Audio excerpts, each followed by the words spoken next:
မင်္ဂလာမနက်ခင်းပါခင်ဗျာ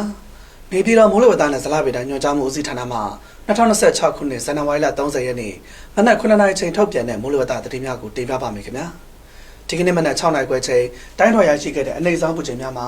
နေပြည်တော်မှာ16 degree Celsius 61 degree Fahrenheit ရန်ကုန်မြို့မှာ20 degree Celsius 68 degree Fahrenheit နဲ့မန္တလေးမြို့မှာ16 degree Celsius 61 degree Fahrenheit တို့ဖြစ်ကြပါတယ်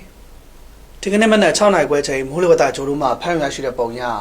ဘင်္ဂလားပင်လယ်အလယ်ပိုင်းမှာတိမ်အနှင်းငယ်ဖြစ်ထွန်းနေပြီးကပ်ပလီပင်လယ်ပြင်နဲ့ကြံဘင်္ဂလားပင်လယ်အော်တို့မှာတိမ်အထင်ဖြစ်ထွန်းနေပါတယ်မြန်မာနိုင်ငံပေါ်မှာတော့မြန်မာနိုင်ငံအလယ်ပိုင်းနဲ့မြစ်ဝကျွန်းပေါ်ဒေသတွေမှာတိမ်ကင်းဆန်တလောက်ရှိနေပြီးကြံဒေသများမှာတိမ်အနှင်းငယ်မှာတိမ်အထင်ဖြစ်ထွန်းနေတာကိုတွေ့ရပါတယ်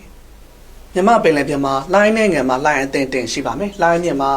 မြန်မာကမ်းရိုးတန်းတစ်လျှောက်နဲ့ကမ်းလွန်ပင်လယ်ပြင်တို့မှာ3ပေမှ5ပေခန့်ရှိနိုင်ပါတယ်ဒီကနေ့ညနေထိခံမှန်းချက်များအနေနဲ့ကတော့ကချင်ပြည်နယ်မှာနေရာကွက်ကြားမိုးအနှဲငယ်ရွာနေပါတယ်။စကိုင်းတိုင်းဒေသကြီးထပ်ပိုင်းရှမ်းပြည်နယ်အရှေ့ပိုင်းတောင်ပိုင်းပဲခူးတိုင်းဒေသကြီးရန်ကုန်တိုင်းဒေသကြီးကရင်ပြည်နယ်မွန်ပြည်နယ်နဲ့တနင်္သာရီတိုင်းဒေသကြီးတို့မှာတိမ်အထင်ဖြစ်ထွန်းပြီးချင်းပြည်နယ်ရခိုင်ပြည်နယ်မကွေးတိုင်းဒေသကြီးစကိုင်းတိုင်းဒေသကြီးအောက်ပိုင်းမန္တလေးတိုင်းဒေသကြီးနေပြည်တော်ရှမ်းပြည်နယ်မြောက်ပိုင်းကယားပြည်နယ်နဲ့အေရဝတီတိုင်းဒေသကြီးတို့မှာအများအားဖြင့်တာယာပါမယ်။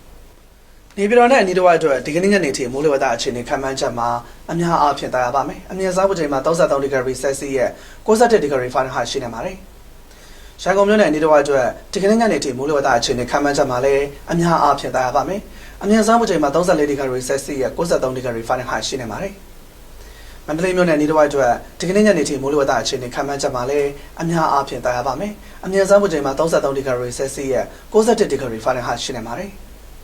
နောက်နေ့ရက်အတွက်ခန့်မှန်းချက်ကတော့စကိုင်းတိုင်းဒေသကြီးအောက်ပိုင်းမကွေးတိုင်းဒေသကြီးမန္တလေးတိုင်းဒေသကြီးနေပြည်တော်ရှမ်းပြည်နယ်ပဲခူးတိုင်းဒေသကြီးရန်ကုန်တိုင်းဒေသကြီးနဲ့အေရဝတီတိုင်းဒေသကြီးတို့မှာညအပူချိန်များအနည်းငယ်လျော့နေနိုင်ပါတယ်။အခုတင်ပြခဲ့တာတော့ဒီကနေ့မနက်9:00နာရီချိန်ထုတ်ပြန်တဲ့မိုးလေဝသသတင်းများပဲဖြစ်ပါတယ်။ကိုယ်စိတ်နှပြချမ်းသာချမ်းသာကြပါစေခင်ဗျာ။